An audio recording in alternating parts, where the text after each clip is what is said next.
అనుకోకుండా జరుగుతుందో లేక కావాలనే ఈ ఇద్దరు లెజెండ్స్ క్లాష్ కు రెడీ అవుతున్నారో తెలియదు కానీ మరోసారి సంక్రాంతి సీజన్ కు హిస్టరీ రిపీట్ అయ్యే అవకాశాలున్నాయి.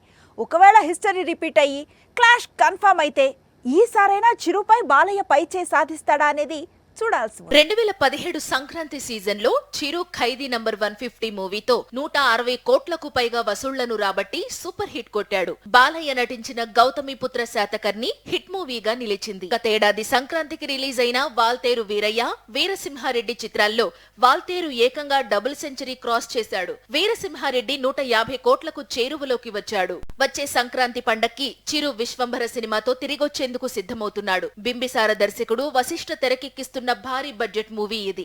ఇప్పుడు విశ్వంభరతో బాలయ్య నటిస్తున్న న్యూ మూవీ క్లాష్ అయ్యే అవకాశాలు ఎక్కువగా ఉన్నాయట.